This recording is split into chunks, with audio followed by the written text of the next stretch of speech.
ये कहानी एरोल नाम के एक छोटे से लड़के की है जो एक फैंटेसी वर्ल्ड में रहता है जहाँ पे हर इंसान को एक ब्लेसिंग मिलती है एक क्लास के फॉर्म में जो उनकी गॉडेस देती है।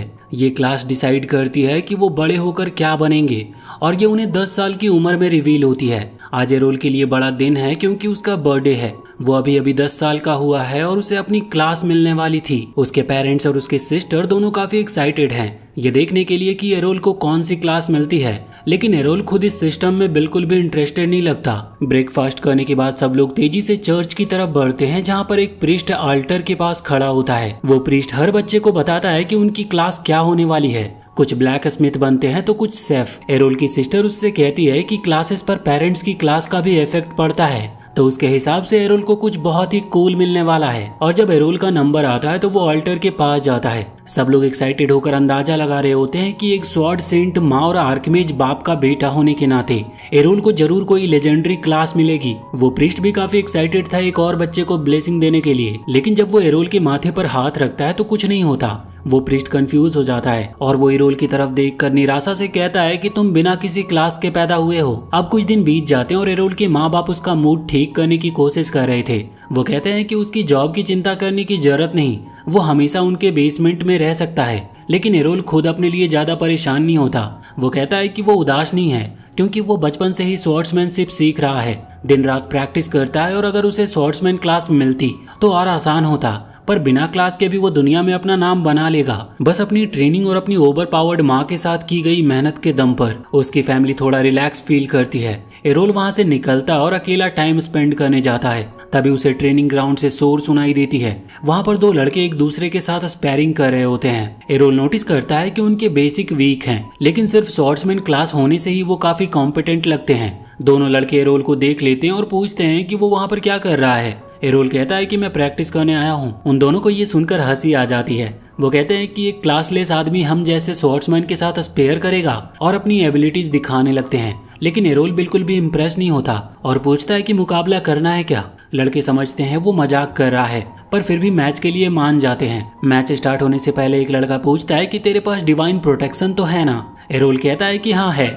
ये डिवाइन प्रोटेक्शन हर इंसान को जन्म से मिलती थी, एक बैरियर के जैसा जो उन्हें मरने से बचाता है, लेकिन अगर सामने वाला बहुत ज्यादा स्ट्रांग हो तो वो बैरियर टूट भी सकती है। लड़के कहते हैं कि ठीक है, तो मैं अब पूरी ताकत से आता हूँ। एरोल बिल्कुल शांति से उससे कहता है कि मुझे डिवाइन प्रोटेक्शन की जरूरत ही नहीं है तुम जैसे बच्चों को हराने के लिए। ये सुनकर वो लड़का गुस्सा हो जाता है और एरोल पर तेजी से स्वॉर्ड चलाता है, लेकिन एरोल आसानी से उसके अटैक को डॉज कर लेता है। वो लड़का बार बार स्विंग मारने लगता है, पर एरोल हर एक अटैक को ब्लॉक और डिफ्लेक्ट कर देता है। वहीं दूसरा लड़का पीछे से अटैक करने के लिए कूद पड़ता है, लेकिन एरोल तेजी से तुरंत साइड हो जाता है। उसके दिमाग में आता है कि ये दोनों उसकी माँ के मुकाबले कुछ भी नहीं है और 2 on 1 फाइट काफी मजा देगी। वो दोनों पर काफी स्पीड से हमला करने लगता है और एक को तो चिन पर मारकर गिराता है और दूसरे अपने दोस्त से टक्कर खाकर गिर जाता है। दोनों जमीन पर रोते हुए चिल्लाते हैं कि ये बिल्कुल अनफेयर है।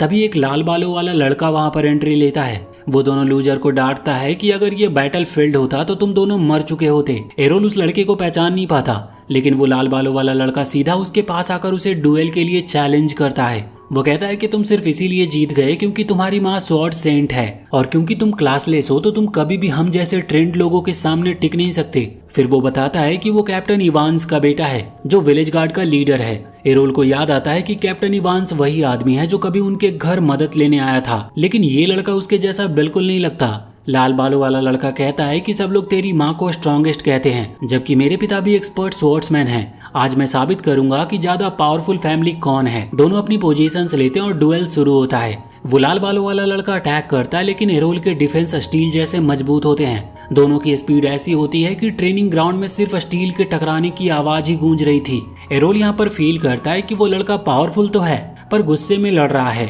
एरोल यहाँ पर एक ओपनिंग ढूंढता और अटैक करने जाता है, पर वो लड़का पहले से ही रेडी होता और एक एरियल स्लैश स्किल यूज करता है। पहला स्लैश तो एरोल ब्लॉक कर लेता और दूसरा उसके चेस्ट पे लगती और वो वहीं पर गिर जाता है। एरोल हैरानी में पूछता है कि ये क्या ट्रिक थी। वो लड़का कहता है कि ये एक स्किल है जो तुम जैसे क्लासलेस लोग कभी नहीं सीख सकते, कुछ दिन बाद एरोल फिर से जंगल में प्रैक्टिस कर रहा होता है। वो डमी पर बार बार ट्विन स्लैश टेक्निक ट्राई कर रहा था, वही टेक्निक जिससे वो हारा था। और बहुत ट्राइज करने के बाद वो फाइनली उस पे मास्टर हो गया था। तभी वहाँ पर एक गॉब्लिन झाड़ियों से कूद कर उस पे हमला करता है।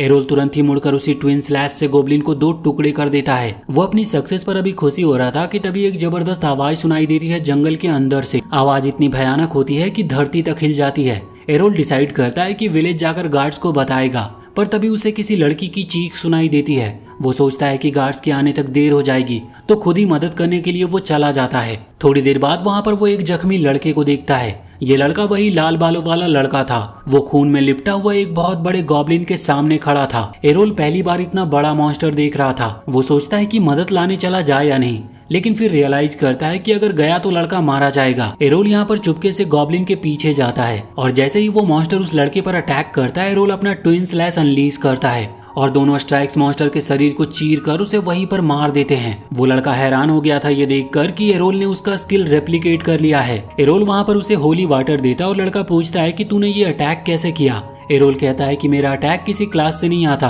बस स्किल, स्पीड और पावर चाहिए होती है। मैंने तुम्हारे अटैक को ऑब्जर्व करके उसका पैटर्न समझा, प्रैक्टिस किया और उससे रेप्लिकेट कर लिया। लड़का अब भी बिलीव नहीं कर रहा था। एरोल को दोबारा डुएल के लिए वो चैलेंज करता है। दोनों एक साथ ही अपने ट्विन स्लैश को यूज करते हैं और इस बार एरोल ना सिर्फ ब्लॉक करता है बल्कि तीसरा स्लैश ऐड करता है जो उस लड़के को गिरा देता है। वो लड़का गुस्से में उठता है, पर एरोल कहता है कि मैं किसी स्किल से बंधा नहीं हूँ, मेरी लिमिट सिर्फ मेरी ताकत और मेरी प्रैक्टिस है। अगर मैं चाहूँ तो 3 नहीं बल्कि 10 स्लैशेस भी मार सकता हूँ। लड़का फिर से फाइट करता है, लेकिन फिर भी एरोल का तीसरा स्लैश उसे जमीन पर गिरा देता है। एरोल जीत जाता है और वहां से वो चला जाता है। अब 5 साल के बाद एरोल डिसाइड करता है कि अब उसे ब्रिया किंगडम जाना चाहिए। ये वो जगह है जो अपने स्वॉर्ड्समैनशिप के लिए काफी फेमस है। उसकी माँ और कैप्टन इवांस दोनों ने वहीं पर ट्रेनिंग ली थी। एरोल चाहता था कि वो दुनिया का सबसे बेस्ट स्वॉर्ड्समैन बने। रास्ते में उसके साथ कुछ और लोग होते हैं, एक बारबेरियन क्लास वाला आदमी और एक डुएल विल्डर क्लास वाली लड़की। दोनों हाई लेवल स्वॉर्ड्समैन होते हैं, लेकिन एक दूसरे से हमेशा वो लड़ते रहते हैं। कार ड्राइवर उन्हें शांत होने को कहता है, लेकिन वो आदमी एक मिसोजिनिस्ट होता है और कहता है कि लड़कियों को हमेशा किचन में ही रहना चाहिए। तभी वो कार ड्राइवर चिल्लाता है कि अपने हथियार तैयार रखो, हम पर अटैक होने वाला है। सब कोई ऊपर देखते हैं जहाँ पर ऑक्स का ग्रुप और उनका बड़ा लीडर उनके रास्ते को ब्लॉक कर रहे होते हैं। वहाँ काट में 2 छोटे बच्चे चिल्लाते हैं और बारबेरियन से मदद मांगते हैं, लेकिन वो बहुत ही डरपोक निकलता है। वो कहता है कि मैं किसी और के लिए अपनी जान नहीं दूंगा और काट से कूदकर भाग जाता है। डुएल विल्डर वाली लड़की भी कहती है कि यहाँ सभी कोई अपने लिए ही जीते हैं और वो भी वहाँ से भाग जाती है।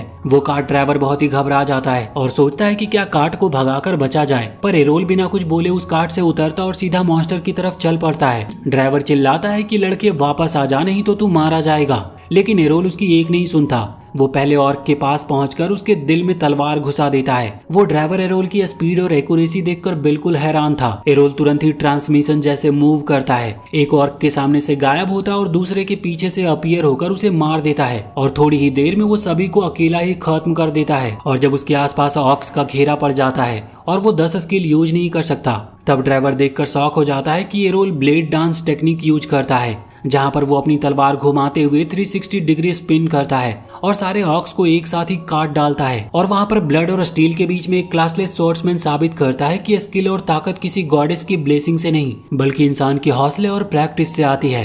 कार ड्राइवर समझ ही नहीं पाता कि एरोल ने वो स्किल कैसे यूज की, क्योंकि वो स्किल तो सिर्फ स्वॉर्ड प्रिंस क्लास के स्वॉर्ड्समैन ही यूज करते हैं और वो क्लास हमेशा लड़कियों को ही मिलती है। लेकिन एरोल को जेंडर नॉर्म की परवाह नहीं है। तभी वो ऑर्क के लीडर की तरफ दौड़ता है और उसके अटैक को बड़े ही एक्सपर्ट तरीके से डॉज करता है। फिर एक जंप मारकर उसके सर पर लैंड करता है और अपनी तलवार उसके स्कल के अंदर तक घुसा देता है। ऑर्क लीडर तुरंत ही वहीं पर मारा जाता है, जिसके बाद एरोल वापस कार ड्राइवर के पास आता है, जो अभी भी हैरान होता है और कामली उससे कहता है कि चलो ब्रिया की तरफ चलते हैं। कार्ट में बैठे हुए लड़कों में से एक लड़का पूछता है कि आपका क्लास क्या है। एरोल कहता है कि मेरे पास कोई क्लास नहीं है। ये सुनकर सब लोग बिल्कुल हैरान हो जाते हैं। एरोल को याद आता है कि जब 5 साल पहले उसने अपनी माँ को ट्विन ब्लेड स्किल दिखाई थी, तो उसकी माँ को लगा था कि कोई इल्यूजन देख रही है वो।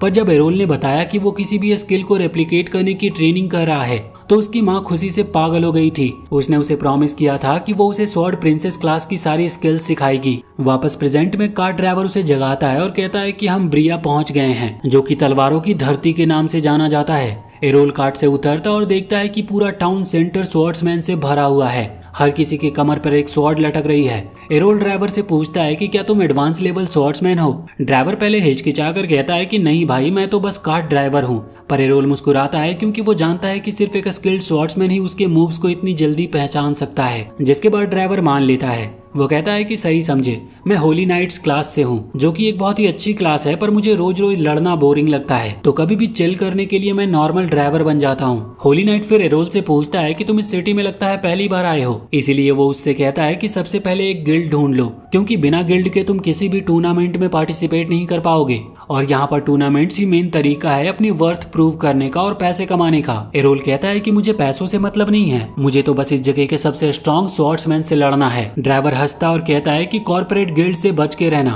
वो तुम्हारी आत्मा चूस लेंगे और वो भी अच्छे तरीके से नहीं।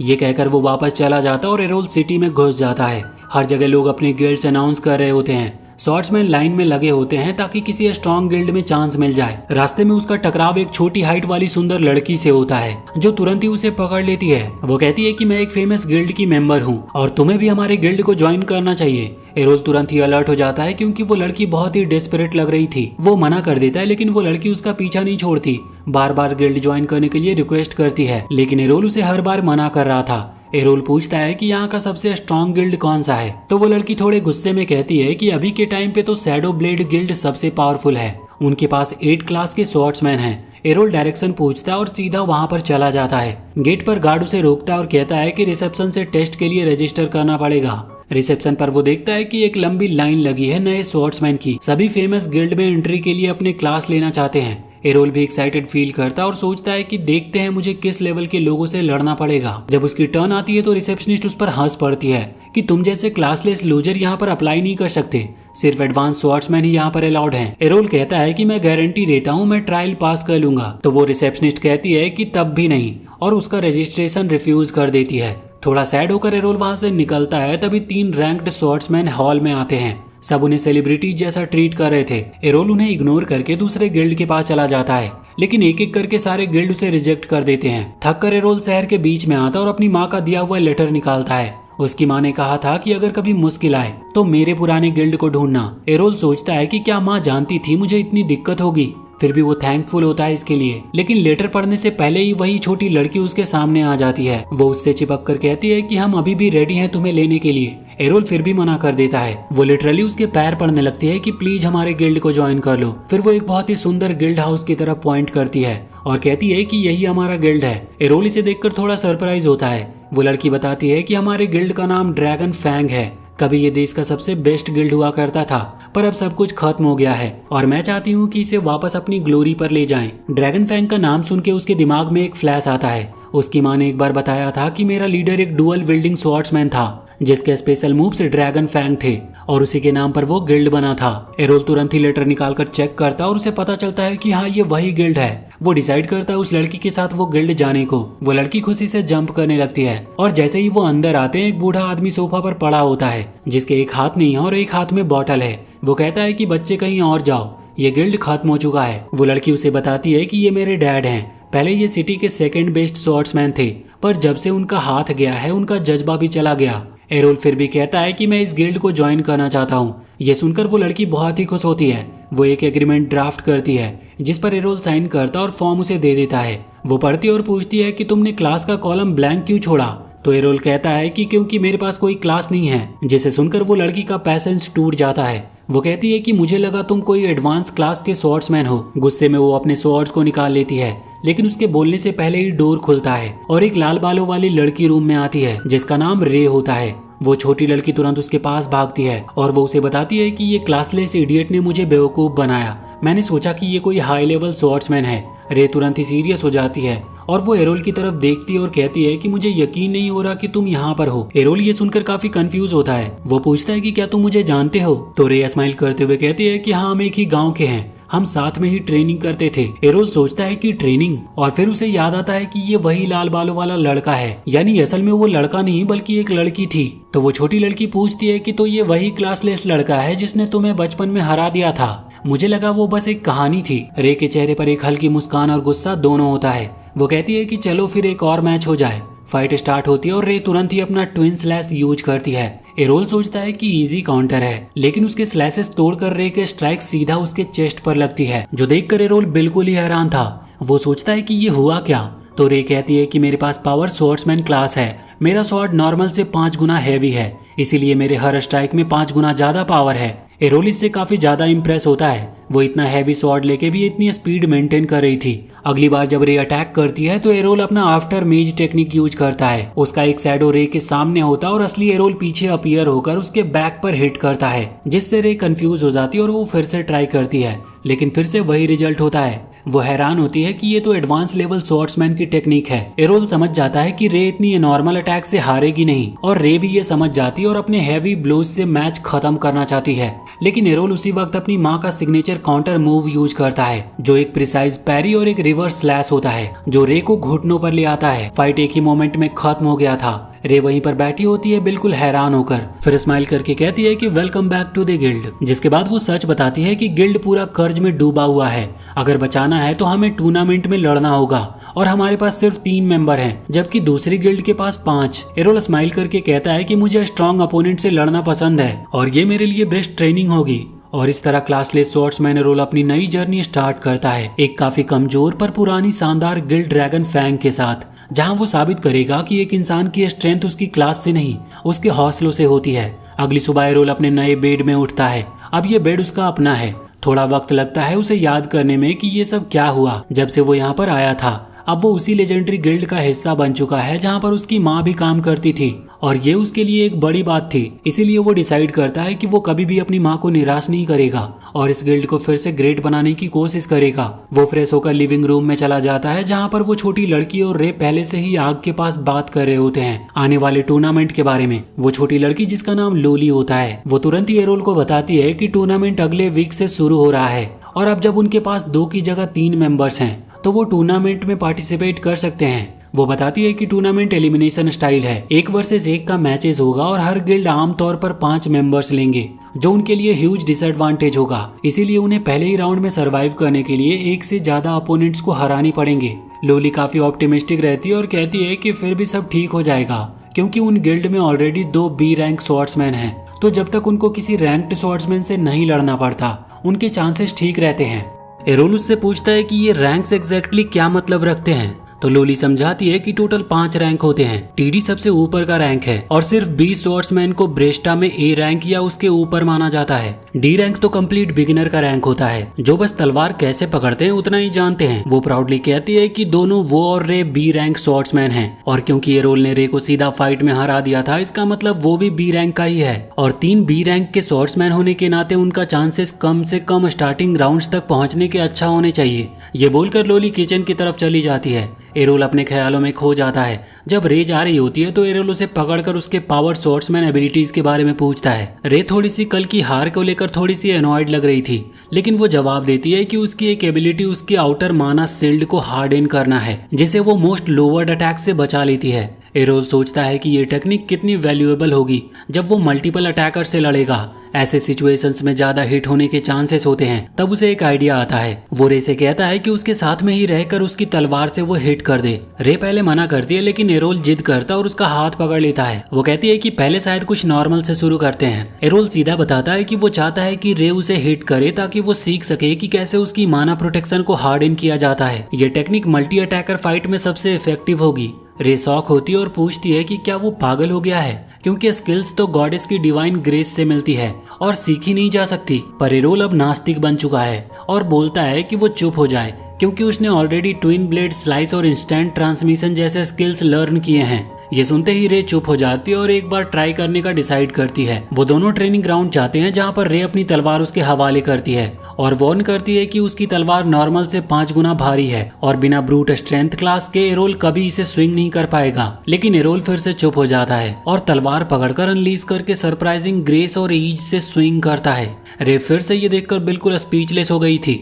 वो सोचती है कि ये कैसे पॉसिबल हो सकता है, एक क्लासलेस और बिना स्किल्स के बंदा ये सब कैसे कर रहा है। एरोल कहता है कि जो कुछ भी उसने सीखा है वो डेडिकेशन और डेली प्रैक्टिस के दम पर आया है। वो प्रॉमिस करता है कि वो पूरे हार्ड वर्क से उनके टैलेंट को मैच करेगा। ये सब देखकर रे का नजरिया बदल जाता है। वो अपनी बात के लिए माफी मांगती है और तलवार वापस ले लेती है। वो ट्रेनिंग के लिए अग्री करती है, लेकिन वार्न करती है कि वो होल्ड बैक नहीं करेगी। एरोल उससे थोड़ा फ्लर्ट करने की कोशिश भी करता है, लेकिन वो मोमेंट चला जाता है। रे उसे अपनी स्टील्थ तलवार से फेस पे थप्पड़ मार देती है। कुछ देर के बाद लॉली दौड़ती हुई ट्रेनिंग ग्राउंड पर आती है और बताती है कि उसने अभी पता लगाया है कि उनका ओपोनेंट कौन है और ये कोई अच्छी खबर नहीं है। वो कहती है कि उनके सामने टॉप गिल्ड ब्लैक ब्लेड की टीम आ रही है, जिनके पास पूरे ए रैंक स्वॉर्ड्समैन हैं और लीडर जियो जो वाइपर की तरह विशियस माना जाता है। लेकिन लोली यहाँ पर पीछे हटने का कोई इरादा नहीं रखती। वो कहती है कि वो अपना बेस्ट करेंगे और अपने कैंडिडेट्स को हराएंगे। फिर वो एरोल की तरफ देखती है जो अभी ग्राउंड पर पड़ा था। रे ने उसे ट्रेनिंग में बड़ी जोर से पटक दी होती है। लोली पूछती है कि क्या एरोल मर चुका है, पर रे बताती है कि ये सब स्पेशल ट्रेनिंग थी। लोली सोचती है कि रे बस अपनी फ्रस्ट्रेशन इस नए बंदे पर निकाल रही है। एरोल उठकर कहता है कि अब वो भूखा है और कुछ खाना चाहता है। उनके एक हफ्ते के ट्रेनिंग के बाद कंपटीशन का दिन आ जाता है। देश भर के लोग कॉलेजियम में इकट्ठा होते हैं और मैचेस पे चर्चा करते हैं। एरोल कॉलेजियम देखकर हैरान रह जाता है कि वेन्यू कितना बड़ा था। लोली लोगों को सुनकर और भी गुस्से में आ जाती है। कई लोग कह रहे होते हैं कि ड्रैगन फैंग अब बर्बाद हो चुका है। ये बातें उसके टेम्पर को और भी बढ़ा देती है। रे उसे रोकती है और एरोल देखता है कि यहाँ पर लोग गैम्बल भी करते हैं, वो पैसे लगाते हैं और जीतते हैं। लोली बताती है कि उनके ऊपर भी बेट लगे हैं 20-1। एरोल कहता है कि ये काफी इम्प्रेसिव है, पर लोली चिल्लाने लगती है कि चुप रहे, क्योंकि इसका मतलब पूरा शहर नहीं मानता कि वो ब्लैक ब्लेड को हरा सकते। पर ये ब्लेसिंग इन डिस्गाइज भी हो सकती है। अगर वो जीत गए तो एक मैच से बहुत पैसे जीत सकते हैं। रे ट्राई करती है लोली को काम करने की, लेकिन वो ऑलरेडी इतनी भड़की हुई थी कि आंखों में आग जल रही होती है। वो कहती है कि उन्हें मैच जीतना ही पड़ेगा, क्योंकि अगर वो हार गए तो गिल्ड खत्म हो जाएगा। लोली ने गिल्ड हाउस को गिरवी रखते हुए लोन लिया था। अगर वो जीत गए तो उनकी जिंदगी बदल जाएगी और कोई उन्हें अब बेकार गिल्ड नहीं कहेगा। रे पूछती है कि अगर हम हार गए तो क्या होगा। लोली कूल टोन में कहती है कि फिर कुछ नहीं बचता, ऑलरेडी सब कुछ खत्म तो हो ही चुका होगा। तभी अचानक उन्हें बुलाया जाता है और उनके सामने आता है जियो खुद ही, जो ब्लैक ब्लेड का लीडर था। वो लोली को बताता है कि उसने कुछ स्ट्रिंग्स पुल करवाई थी ताकि पहला मैच उन दोनों गिल्ड्स के बीच ही रखा जाए। वो कॉन्फिडेंटली कहता है कि ये उनके लिए इजी फाइट होगी और इससे वो ड्रैगन फैंग के लास्ट मेंबर को भी मिटा देंगे।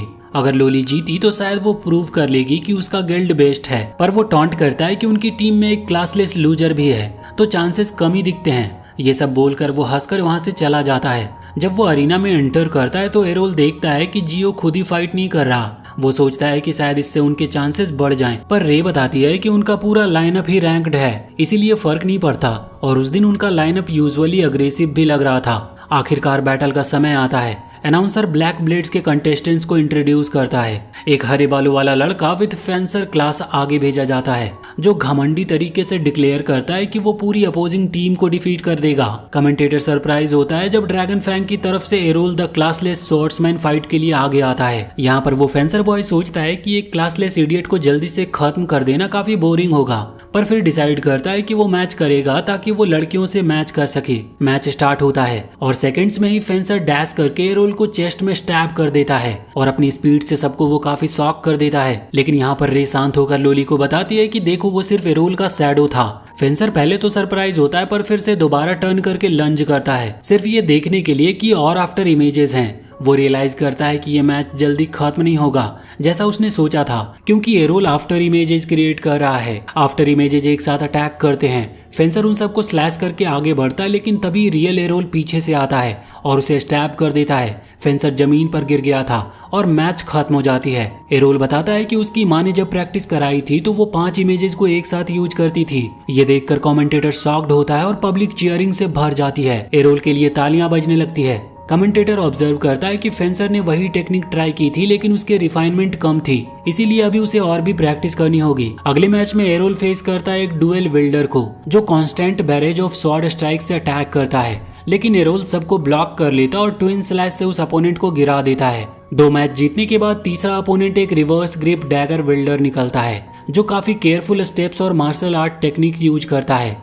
पर एरोल उसके लिए बहुत ही फास्ट था। आफ्टर इमेजेस से कंफ्यूज करके पीछे से स्ट्राइक करके उसको टेक डाउन कर देता है। रे और लोली दोनों शॉक होती है कि ये आदमी बिना पसीना बहाए 3 ए रैंक स्वॉर्ड्समैन को डिफीट कर रहा है, जो लोली को जीत की उम्मीद से भर देता है। अगला मैच थोड़ा मुश्किल था, क्योंकि ये मैच था शील्ड स्वॉर्ड्समैन के साथ और वो काफी टफ था और एरोल क्रिटिकल हिट्स लैंड नहीं कर पा रहा होता। वो शील्ड के आसपास डांस करता और धीरे धीरे उसकी प्रोटेक्शन को कमजोर करता है। अपोनेंट चीख कर कहता है कि एरोल क्लासलेस कैसे हो सकता है, तो एरोल कहता है कि जो कुछ उसने अचीव किया है वो सिर्फ हार्ड वर्क से आया है। ब्रूट कहता है कि हार्ड वर्क टैलेंट से आगे नहीं ले जा सकता जब वो डैश करके सील्ड बेस स्किल का यूज करता है, लेकिन एरोल उसके मूव को प्रिडिक्ट कर लेता है और वो अपनी माँ की एक सिग्नेचर टेक्निक फोरसाइट यूज करता है। प्रिडिक्शन से वो एनिमी के मूवमेंट एंटिसिपेट करता और शील्ड को किक करके नीचे गिरा देता है। फिर वो मार्शल आर्ट से सिखाया गया किक यूज करता है और ब्रूट को स्टोमक में मारकर डिसेबल कर देता है। एरोल उसका शील्ड उठाकर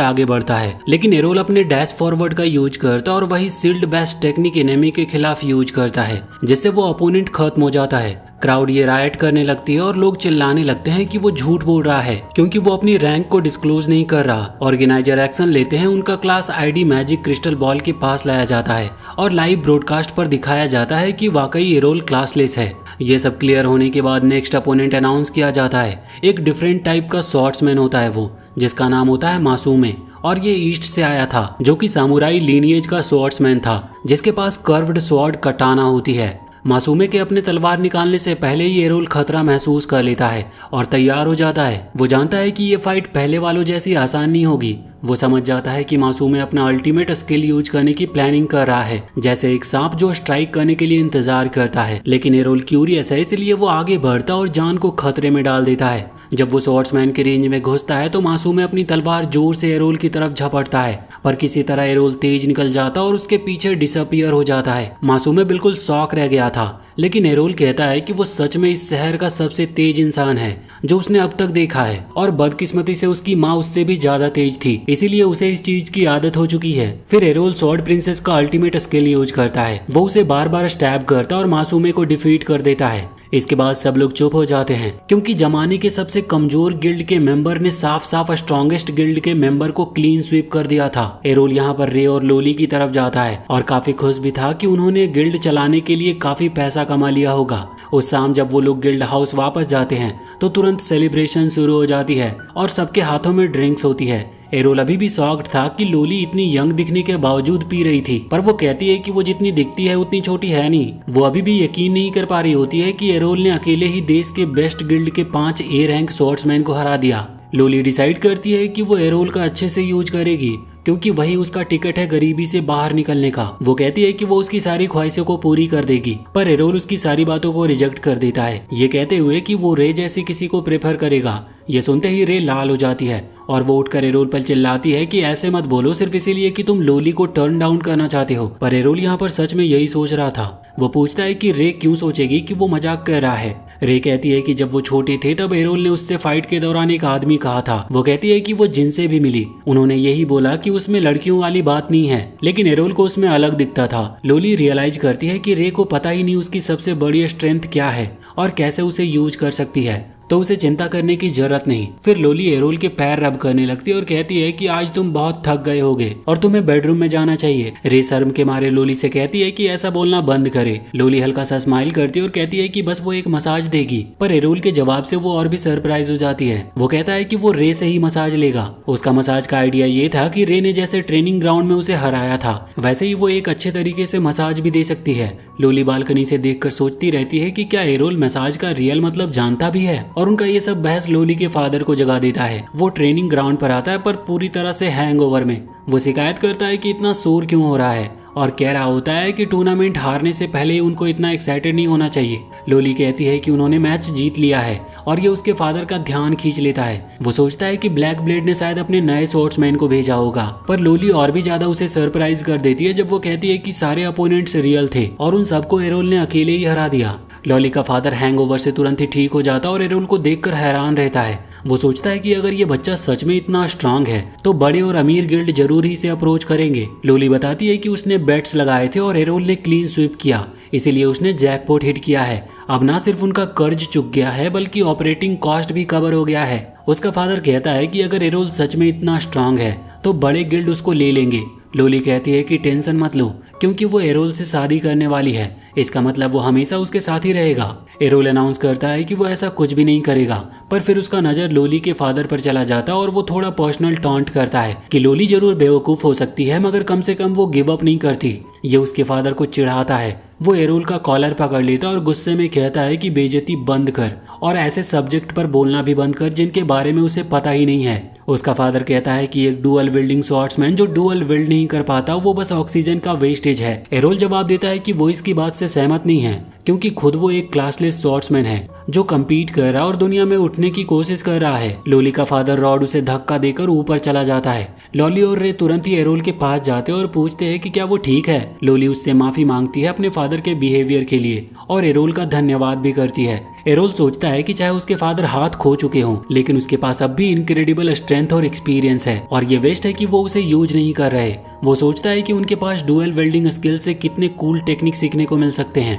और प्रॉमिस करता है कि वो रॉड को फिर से तलवार उठाने के लिए मोटिवेट करेगा। लोली इस बात को सुनकर उसे सजेस्ट करती है कि वो सिटी के नजदीकी डंजन में जाकर पता करे। एरोल को डंजन के बारे में कुछ पता नहीं था। रे बताती है कि डंजन अंडरग्राउंड केव्स होते हैं जहाँ मॉन्स्टर हंड्रेड्स में स्पॉन करते हैं और वहाँ ट्रैप्स भी भरे होते हैं, इसीलिए ये बेस्ट जगह होती है नई स्किल्स सीखने और रियल बैटल एक्सपीरियंस पाने के लिए जो स्वॉर्ड गॉड कप में काम आएगा। हर साल सिटी एक टूर्नामेंट होस्ट करती है जहां देश के बेस्ट स्वॉर्ड्समैन आते हैं ताकि अपनी स्किल्स दिखाएं और प्रूव करें कि वो सिंगल बेस्ट स्वॉर्ड्समैन हैं। लोली तुरंत ही एक फॉर्म निकालती है और कहती है कि अगर एरोल पार्टिसिपेट करना चाहता है तो वो इसे भर सकता है, पर एरोल उस फॉर्म को फाड़ देता है। तो रे उससे पूछती है कि क्या वो कॉन्टेस्ट नहीं करना चाहता। एरोल कहता है कि लोली शायद उसको शादी के लिए टेस्ट कर रही थी। लोली हंसते हुए कहती है कि वो तो बस टेस्ट कर रही थी। अगली सुबह एरोल उठकर देखता है कि लोली उस पर असॉल्ट ट्राई कर रही थी। वो डॉज कर लेता है और उसे बेड से बांध कर वहां से चला जाता है। बाद में वो तीनों डंजन की तरफ निकलते हैं। लोली बताती है कि सभी लोग टेलीपोर्टेशन सर्कल में खड़े होकर डंजन लेवल चूज कर सकते हैं जहां वो जाना चाहते हैं, पर सिर्फ उन लेवल पर ही वापस जा सकते हैं जिन पर तुम फिजिकली पहले जा चुके हो। लोली कहती है कि वो लेवल 12 तक पहुंच चुकी है और वहीं रे लेवल 14 तक गई हुई है और एरोल सीधा रे के साथ लेवल 14 जाने का डिसाइड करता है। पर लोली कहती है कि ऐसे नहीं चलेगा, तुम्हें फिजिकली लेवल पर पहुंचना पड़ेगा तभी वापस जा पाओगे। एरोल थोड़ा डिसअपॉइंटेड होता है क्योंकि वो सीधा स्ट्रॉन्गेस्ट मॉन्स्टर से लड़ना चाहता था, लेकिन लोली कहती है कि उसके पास एक शॉर्टकट है जो बहुत ही जल्दी लोअर फ्लोर तक ले जाएगा। लोली ट्राई करती है एरोल को अकेला ले जाने की। वो कहती है कि रे लेवल 14 पे कंटिन्यू कर सकती है क्योंकि एरोल को 2 गाइड की जरूरत नहीं है। एरोल काफी चालाक है और रे को भी ले जाता है। वो पहले फ्लोर में उतरते ही 2 नाइट्स की आर्मर से अटैक हो जाते हैं। एरोल तलवार निकालकर एक नाइट से टक्कर लेता और रे दूसरे को हैंडल करती है। वो हैरान होता है देखकर कि नाइट्स कितनी एजिलिटी के साथ मूव करते हैं। भले ही उनके पास हैवी आर्मर हो पर एरोल उसे मैनेज कर लेता है। वो अपने डैश स्टेप से नाइट के सर काट देता है, पर देखकर रियलाइज करता है कि पूरा आर्मर खाली है और ये सब माना से पावर्ड हैं और ये बिना सर के भी चल रहे हैं। नाइट खुद ब खुद फिर से मूव करने लगते हैं। रे बताती है कि इनका कोई रियल वीकनेस नहीं है और ये दर्द भी फील नहीं करते, इसीलिए एरोल लेग्स पर अटैक करके उनको गिराने का डिसाइड करता है। लेग्स का टारगेट सक्सेसफुल रहता है और मैजिक नाइट गिरकर क्रम्बल हो जाते हैं। रे बताती है कि वो रीजनरेट कर लेंगे, इसीलिए उन्हें आगे बढ़ना होगा। एरोल बीच में लोली से पूछता है कि उसका क्लास क्या है। वो गर्व से कहती है कि वो फेंसर है और ट्रेनिंग ग्राउंड या बेड दोनों जगह उसे कुछ भी सिखा सकती है, पर एरोल फिर से रिफ्यूज करता और आगे बढ़ जाता है। सेकेंड लेवल में एंटर करने से पहले वो किसी दरवाजे से हेल्प की चीख सुनते हैं। वहाँ एक आदमी खून से ढका हुआ था और वो घुटनों पे बैठा मदद मांग रहा होता है। रे एडवाइस करता है कि उसे सतह पर ले जाएं, पर आदमी मना कर देता है। उसका दोस्त अभी भी अंदर है और बूबी ट्रैप में बड़ी हानि हुई है। वो उनसे उनके फ्रेंड को रेस्क्यू करने की गुजारिश करता और लोली तुरंत ही बिजनेस मोड में आ जाती है और वो उससे पैसे मांगती है। इसके बदले में वो आदमी गैम्बलिंग से जीते हुए सारे पैसे निकाल कर दे देता है, लेकिन यहाँ पर एरोल को उस आदमी पर थोड़ा शक होता है। पीछे से फॉलो करते हुए वो नोटिस करता है कि जिस तरह आदमी खून से भरा हुआ है वो नॉर्मली होली वाटर के बिना चल भी नहीं सकता, लेकिन ये आदमी खुद ही चलता फिरता आ रहा था, जो कि उसे काफी सस्पिशियस लगती है। एरोल सोचता है कि शायद ये सब फेक हो, पर वो इस बात को छुपाता है क्योंकि सोचता है कि ये मजेदार हो सकता है। आदमी उनको एक सीक्रेट रूम तक ले जाता है जहाँ पर ब्लड ट्रेल और एक पडल होता है और उसमें एक सिंगुलर गोल्ड कॉइन पड़ा होता है। कॉइन देखकर लोली काफी टेम्पटेड हो जाती है और उसको उठाते ही टेलीपोर्ट सर्कल उनके नीचे एक्टिवेट हो जाता है।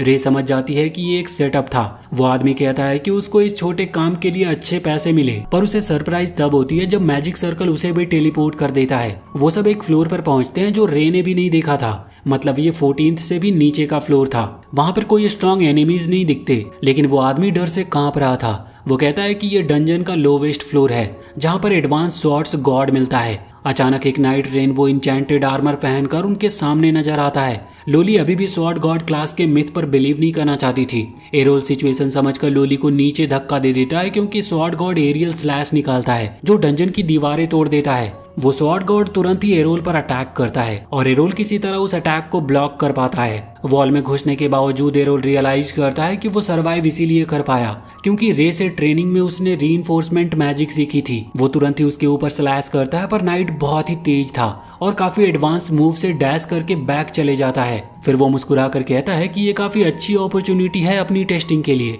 वो डिवाइन स्टेप जैसी टेक्निक से डिस्टेंस क्लोज करता है और बैरेज ऑफ स्ट्राइक से अटैक पुश करता है। सब ब्लॉक्ड हो जाते हैं और नाइट फोर्स होकर पीछे हटता है। फिर एक स्किल यूज करता है जिससे रूम का ग्रेविटी बढ़ गया था और सब लोग जमीन पर गिर जाते हैं, लेकिन एरोल अपने स्टांस को इजीली मेंटेन कर लेता है क्योंकि जब वो छोटा था तो अपनी माँ के साथ ट्रेनिंग में उसने पहले भी इस चीज का एक्सपीरियंस किया था। तब उसकी माँ अटैक करती थी और वो बस खड़ा रहने के लिए अपनी सारी स्ट्रेंथ लगा देता था। इस बार एरोल गोल्ड कॉइन का यूज करता है ग्रेविटी अटैक को नलीफाई करने के लिए। कॉइन एक छोटा सा ओपनिंग बना देता है। एरोल उस ओपनिंग का फायदा उठाता है और अपनी एक strongest ability infinite break use करके नाइट को टुकड़ों में तोड़ देता है। सब लोग ये देखकर बिल्कुल शॉक रह जाते हैं। वो फिर होली वाटर से रिकवर करता और सब सेफ टेलीपोर्टेशन से सरफेस पे वापस आ जाते हैं। वापस बार में लोली का फादर रॉड फिर से पी रहा होता है जब वो 3 लोगों को बात करते हुए सुनता है कि कैसे उन्होंने न्यू मेंबर को ट्रैप किया और अब वो शायद कभी वापस भी ना आ पाए। रॉड उनके पास जाकर उस टेबल को एक पंच से तोड़ देता है और उनसे सब कुछ बताने को कहता है, लेकिन जॉर्ज उसको इंटरप्ट करता और उसे गाली देता है। रॉड समझ जाता है कि ये सब जॉर्ज का ही प्लान था, जिसका मतलब है लोली के सर्वाइवल के चांसेस बिल्कुल कम है। रॉड बिल्कुल ही टूट जाता है और वो जॉर्ज की तरफ लंजेज करता है, लेकिन जॉर्ज उसको पीट कर हरा देता है। रॉड बिल्कुल ही हेल्पलेस महसूस कर रहा था। तब दरवाजे से एक आवाज आती है और वो देखता है कि लॉली, एरोल और रे वहाँ पर वापस आए हैं, ये कहते हुए कि उनको काफी भूख लगी है। लोली अपने डैड को देखती है और रॉड उसको टाइट हग कर लेता है और काफी शुक्रिया अदा करता है कि उसकी बेटी सेफ है। रे जॉर्ज को डायरेक्टली कॉल आउट करती है और कहती है कि उन्होंने कन्फेशन निकाल लिया था और जॉर्ज का प्लान अब समझ आ गया है। जॉर्ज इन सब बातों से इनकार करता है और कहता है कि वो अपनी सेफ्टी के लिए खुद ही रिस्पॉन्सिबल है। एरोल सोचता है कि उसकी बात भी थोड़ी सच है, हर किसी को अपनी सेफ्टी का खुद ही ध्यान रखना चाहिए। रॉड जॉर्ज को बताता है कि वो उसे ऐसे नहीं छोड़ेगा, पर जॉर्ज उसे एक बेवड़ा कहकर वहाँ से चला जाता है। अभी एरोल यहाँ पर सोचता है कि अभी और क्या नए ट्रिक यूज करने पड़ेंगे उसे जॉर्ज जैसे लोगों से निपटने के लिए। और इसी के साथ ये पार्ट यहीं पर खत्म होती है। तो वीडियो अगर पसंद आई हो तो चैनल को सब्सक्राइब करके बेल आइकन जरूर दबा लें और कमेंट सेक्शन में हमें बताएं कि आपको ये कहानी कैसी लगी।